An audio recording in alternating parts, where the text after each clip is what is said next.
Well, that almost worked. We needed a little bit more height in the front after lowering the back down all the way. So the first thing we tried was putting the scrap metal bin on top of the rear hatch. Loaded up with 4 concrete blocks to make the rear squat.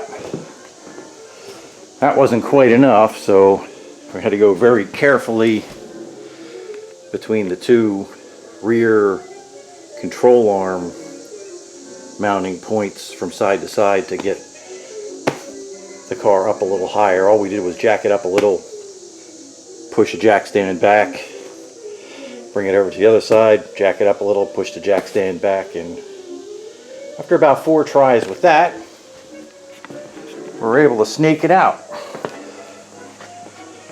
I put a 1-by on top of it just to give a little oomph to the spoiler so it didn't catch on anything.